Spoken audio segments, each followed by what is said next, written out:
So you're saying the people who use violence are now out of control? Well, I don't believe they're out of control. Nobody forces you to break the law, do they? The government forces us to do so, I believe. If Hong Kong's pro-democracy movement imagined it had the unqualified support of the international community, it had better think again. The British government has slammed what it called a hard core of demonstrators, warning that their violence was unacceptable and had to stop. My guest this week here in Berlin is Joey Siu, a pro-democracy activist and spokesperson for a number of student unions in Hong Kong. Shouldn't her movement now accept that it's time to make a deal with the Hong Kong government before that too becomes impossible?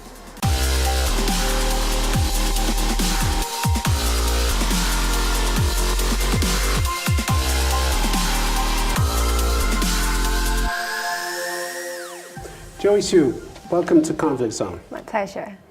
If it's wrong for the Hong Kong police to use violence, why is it right for the demonstrators to use it? Well, first of all, I don't think the level of violence used by the protesters are based on the intention to attack anybody. I believe the intention of using violence is only to protect ourselves, because seeing that the police had been beating up protesters without a reason when the police So you're saying they retaliate? Yes. But they do more than retaliate, don't they? October 20th, we had a group of hardcore protesters throwing petrol bombs at a station, police station. That wasn't retaliation. A week earlier, one protester stabbed a policeman with a box cutter. We had a homemade bomb which went off on the roadside, which by the grace of God didn't hurt anybody or kill anybody. It's that kind of violence I'm talking about. Well, what's the justification? Well, I believe the justification is because when protesters realize that peaceful demonstrations and marches are no longer useful in calling the government to respond to our demands, I believe that is the reason why they're trying to use violence to express their anger, express their furies against the police force. But this is random violence, what we're talking about, random violence. Yes, and I agree that in all means we should try to use peaceful means to call for the response for the government. And I believe the usage of violence would not be the resolution of forcing the government to respond to our demands. So you're saying the people who use violence are now out of control? Well, I don't believe they're out of control because... Well, one of your fellow protesters talked to the London Financial Times last month. He's called Mark. He's 17 years old. He said, I feel like we can't restrain ourselves anymore. The hatred towards the police is growing stronger and stronger. Can't restrain ourselves. That sounds very much like someone and a movement which is getting out of control.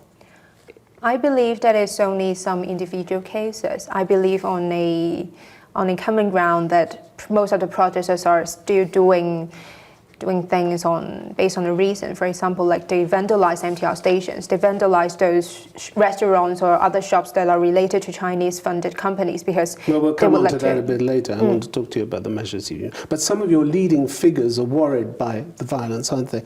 Johnson Young, who was an organizer of the 2014 Umbrella Movement, he said every stakeholder should take action immediately if we don't want the violence to escalate to a point where there's no turning back. But why don't you stand up and say, enough with the violence?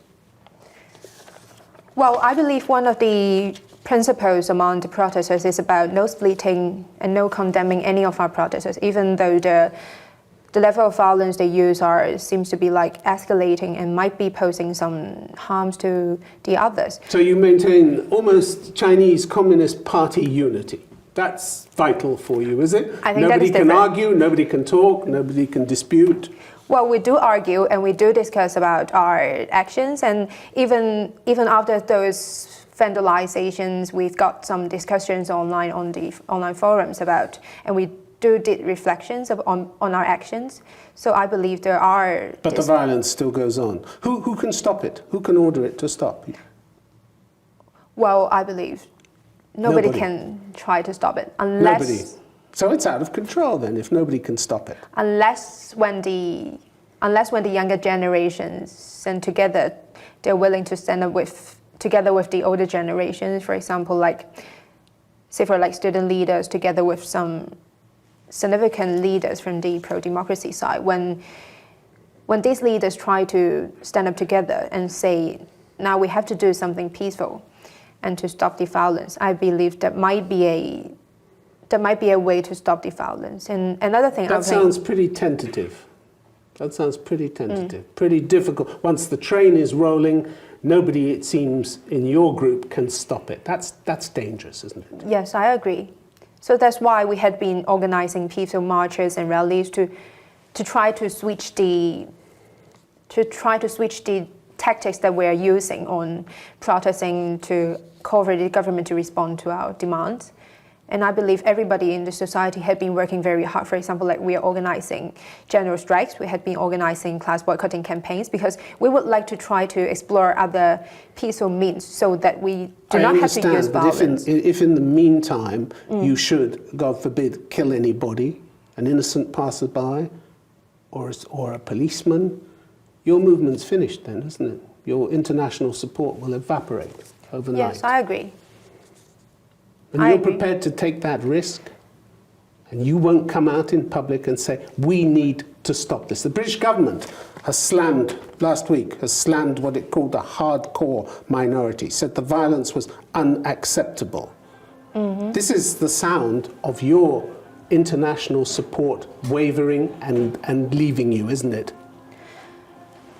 Yes, well, I believe the escalation of violence and those violent scenes would definitely be very concerning to the international society when all the free world countries are advocating using peaceful means to bring the situation to a result. But they're telling you you've gone too far already. Doesn't that matter? Well, of course that matters, but I think the most important thing is about how can we hold our government accountable and how can we bring them to respond to our demands. What about the judiciary? You've had criticism from judicial institutions in Hong Kong, pretty heavy criticism. These are the bodies that enjoy considerable respect around the world for their impartiality. Again, if you're losing them, this is a really bad sign for you. The Law Society, for instance, said all forms of unlawful violence, particularly against the police, the use of petrol bombs against the police, as well as the apparent attacks on the families of police officers and bullying of their children at school. You approve of those methods? Bullying the children of police officers at school? Well, I don't agree with those methods, but still we stick to a principle of nosebleeding. So you don't agree with the violence and you don't agree with the bullying of the children. Doesn't sound as though there's much you agree with, but you'll stay silent anyway. No, we had been advocating using peaceful means, for example, like peaceful rallies, marches to express our concerns and demands. But the point is that we do not publicly condemn those actions, but still we try to use our peaceful means, to use our own peaceful means to try to switch the tactics. And yet others are using intimidation, mafia-style intimidation. We have a report of one teenage daughter of an officer being harassed by an adult while she was playing sport. They said to her, what your father is doing is disgusting. Since when are children responsible for the actions of their parents? Well, first of all, I don't think any family members of those police officers should be responsible for their own disgusting actions. And but you're making them responsible. Some of your people are making them responsible, are bullying them, harassing them. Well, I believe that is happening, but Well, the Law Society says it's happening. They accuse you of it. Yes, I can't deny that it is actually happening, but still we're trying to use peaceful tactics to bring the situation to a resolution. And I believe like bullying family members would not be a very good way to solve the situation. The Hong Kong Bar Association said your attack on the Hong Kong airport constituted serious obstruction and was in open defiance of injunctions granted by the courts. In other words, you broke the law. Do you want to live in a state governed by the rule of law or only the laws that you like? Of course, I would like to live in a state of rule of law. However, we can see that it is very obvious that the situation of rule of law in Hong Kong is being broken, not by the protesters, but by the government itself first. And I believe that's why protesters are marching on the street, are taking onto the streets, even though they know that it will break the law. And I believe your it is the government. activists are saying, you know, that their most important aim is to fight to protect the rule of law in Hong Kong and judicial independence. But you're trashing it at the same time. Well, I believe... You're breaking the law to protect the law? It doesn't add up, does it? Well, it is the government that forces us to take on the streets and to break the laws. It is not the protesters' intention to break the law. Nobody forces you to break the law, do they? The government forces us to do so, I believe. That's your interpretation. But here are these judicial institutions warning you that criminal contempt, as they put it, impedes the administration of justice and, if unchecked, will inflict grave and irreparable damage to the rule of law in Hong Kong. Grave and irreparable damage. That's what they think you're doing to Hong Kong. Doesn't that matter? Well, of course that matters, but as I have mentioned, what matters the most is about whether we can actually bring a change to our political structure and our government structure. And that would be the common goal and would be the most important goal for us to achieve for this, at this moment. And I believe even for the Department of Justice itself isn't being totally independent for now. After the hangover of Hong Kong from the British government to the Chinese government, we can see that our core values are judicial systems being encroached by the Chinese government. We can see from the recent prosecutions that the Department of Justice is only prosecuting and putting those protesters on court while they are... But you still have independent judges. You still have independent courts. Well, in terms of system, they are independent. However, we can see that they're actually being very heavily influenced by the Chinese government, that they're sidestepping these cases of, for example, like the 21st July Yuen Long cases. They're not prosecuting, they're not taking any of the trials to the court, while they had been politically prosecuting so many of the protesters, sending them to the court. Those are prosecution decisions. Joey Siu, if you ever sat down with the government and held a dialogue, who would hold the talks for your side? Who could authorize compromises that are essential in any kind of political dialogue? Who in your movement could actually sit down and authorize compromises? I believe nobody could represent our movement because, as you know, it is a leaderless... So nobody will sit down with you? You're not opening doors, you're closing doors, one after the other, aren't you? We are opening doors. You just said nobody could authorize compromises. Nobody can sit down for you, represent you. Well, back in June... Who's the government supposed to talk to?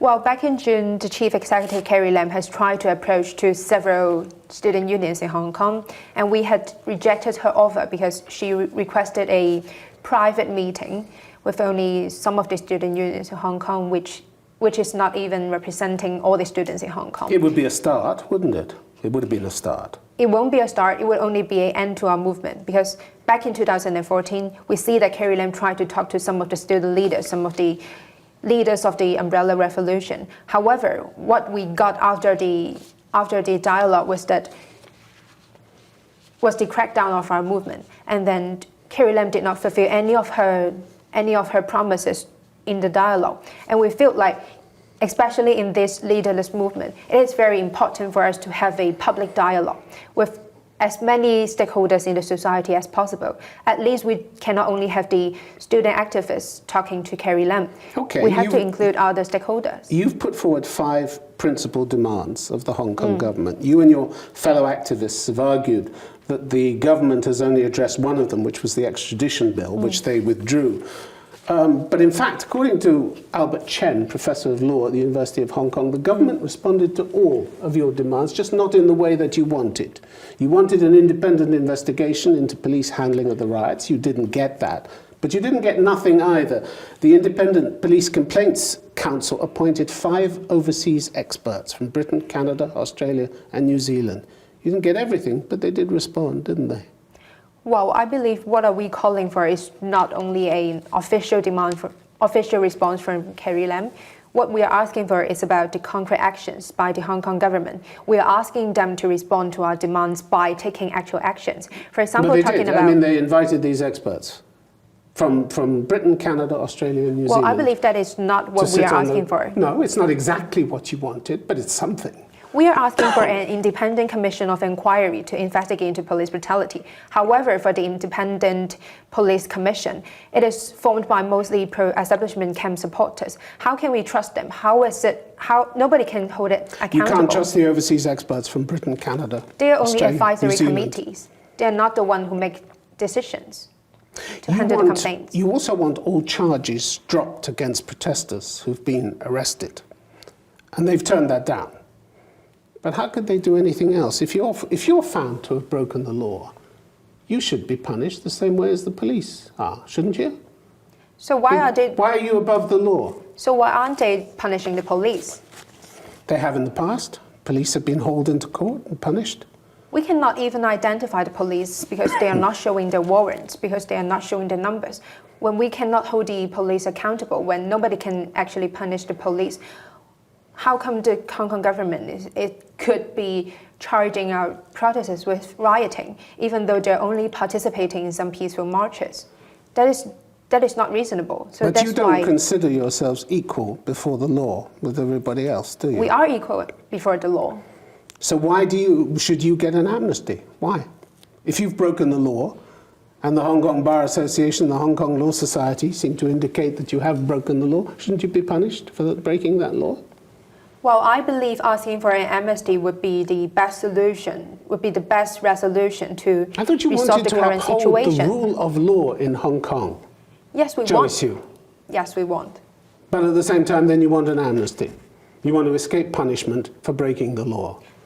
What kind of lawless society, then, do you want to live in? I would not say that it's trying to escape from being punished when we have broken the law. I believe the reason why protesters are taking on to the streets is because we want the government to be accountable to us. We want the government to give concrete actions in response to our demands. And I believe that's why we are participating in peaceful marches, lawful marches, ever since June. However, the government, the police had been accusing us, has been arresting us for rioting. And when the reason why they're arresting us is not reasonable at all, how can they charge us? So that's why we're asking. Well, we'll come on to some of your other actions in a minute, but when it comes to the future, the worry seems to be that you don't have much of a plan, do you, except to keep fighting? You said recently, I have no idea how these protests will end or even what will happen tomorrow. We feel like there is no way back, so we must keep fighting. As if you're a passenger in this movement, but you're not a passenger in this movement. You're one of the spokespeople for this movement, aren't you? Isn't it time you took responsibility for that? Well, I think definitely I should be taking some of the responsibilities of finding the way out for Hong Kong, for the whole movement. But the fact is, when the situation in Hong Kong is like changing in a very lightning speed every day, we do not see our future. We do not even know what will be happening the next day. Because back in June, back in July, we did not expect the government to be exercising its emergency power. But you don't have a plan of where to go, do you? Apart from saying, we want all our demands met in full, that's the only plan you have, haven't you? That's it. We do have a plan. We do have a plan. We are very clear that we have to rethink about we have to rethink about the future of Hong Kong. We have to think about the 2047 deadline. And I believe that is a consensus among Hong Kongers. Other than the 5 demands, we are trying to discuss, we are trying to have discussions among different stakeholders in Hong Kong about our future after 2047. But at stake is not just your fate and your fellow protesters, but millions of other people who live in Hong Kong. We are going to have to live with the fallout from your movement and from your movement's actions for many years. I mean, you may be happy to bring China's wrath down on your head, but to collapse the roof on everybody else's head in Hong Kong, is that really a responsibility you want or you're prepared to take? Well, first of all, I think the majority of Hong Kongers are still in support of the movement.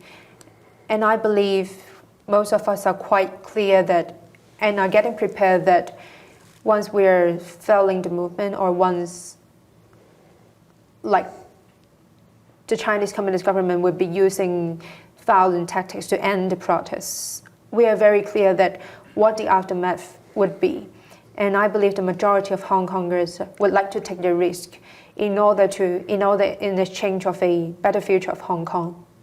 But don't you have a responsibility to try and find a way back which preserves and strengthens what you already have, instead of risking a crackdown in which you could lose everything? I believe we do all I mean, for the activists and pro-democracy politicians, we do have the responsibility. But after all, I think the greatest responsibility is the Hong Kong government itself. It is The British government calls for a meaningful dialogue between all parties with a credible political track to protect the rights and freedoms set out in Hong Kong's basic law. Are you capable of opening that meaningful dialogue? From what you've told me so far, you're not, are you? Well, I believe the first criteria of having a sincere and meaningful dialogue would be the Hong Kong government itself trying to be sincere. Well, last time when they were inviting student unions to the dialogue, they're trying to have it privately. They're not willing to make it public and to invite other stakeholders. And even when they're trying to invite... But it could have been a start. I come back to that point. It could have been a start. How could it be a start when they're not being sincere? We do not believe there would be any kinds of meaningful consensus made in the dialogue. When they're trying to arrest our fellow protesters, when they're trying to put us in jail, how can we believe that there would be a meaningful or sincere dialogue? At least they have to stop the prosecutions first. I mean, not forever, but they at least have to show some sincerity.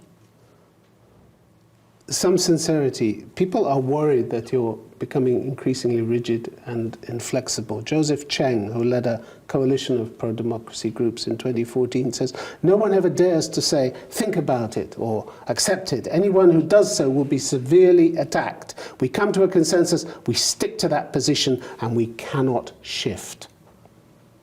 Is that the way you're going to be able to start negotiations? This rigid inflexibility? You're in danger of becoming just as inflexible as Beijing, aren't you? I believe the discussion about the future of Hong Kong or how the movement would go is like mushrooming, especially in the recent days when we see that there has been an escalation of violence while we're not achieving anything. We're not forcing the government to respond. I believe there had been more and more discussions. And I believe that like peaceful means would be the only way out for us to resolve the current situation in Hong Kong. Peaceful means, but a group of your protesters have been beating up people who just think differently. September the 15th, we had a group who beat up a 49-year-old Hong Kong man, beat him unconscious because he dared to challenge what the group was doing. Chow Hu-tung remonstrated with your fellow activists. He shouted at them, "Love China, I am Chinese." But they beat him up, unconscious, had to go to hospital. He was in critical condition when he arrived, but he survived. Is that the way you deal with people who think differently from you? Well, of course, that would not be the very ideal way. Ideal? You don't even condemn it? We do not condemn any kinds of... You have no principles then? If you're not going to we do have principles. Inhuman treatment like this, you can't even look me in the face and say, I condemn this kind of inhuman treatment. We would not do any kinds of public condemns. But still, we are trying to switch the tactics to a more peaceful way. What about the violence against businesses that are seen as unsupportive? How do you imagine you're protecting democracy by trashing ATM machines and Starbucks cafes? How does that help you preserve democracy? Well, I believe protesters are vandalizing underground stations, vandalizing those Chinese-owned companies for a reason, because they would like to bring actual harm to those companies because they don't support you. It is not about they don't support us. It is about they are the ones who are... They're not allowed to think for themselves. They have to have their windows smashed and they have to have their ATM machines trashed because they just don't think the same way as you do. And you want to preserve democracy. Well, I believe that would definitely not be the best way. However, they're doing that for a reason, and they're not, they're trying to be rational. And that's why we're not trying to condemn them publicly, but still, we do have reflections, we do have discussions about those vandalizations, and there have been more and more voices about that we should actually try to explore some peaceful ways. So you're taking part in the local council elections, not you personally, but apparently 450 candidates from the pro-democracy group. Are you willing to switch your attention from demonstrations and violence to politics, to the slow, painstaking, often tedious business of politics in order to make Hong Kong work better for its inhabitants? Are you willing to do politics instead of just demonstrations? Well, I believe the two things have to go parallel because one side about politics, when we've got pro-democracy activists trying to get into the institutions, we're trying to change the government structure by a democratic way, by elections. And at the same time, we have to continue our protests so that we can put pressure on the Hong Kong government itself. And I believe the two things are not contradictory, and that's why we have to make it go parallel. And I don't believe that we have to put all of our attention, all of our focus on district council elections and try to stop any kinds of protesting. But still, I believe that protests have to be in a peaceful way. Joey Hsu, it's been good to have you on Conflict Zone. Thank you very much. Thank you.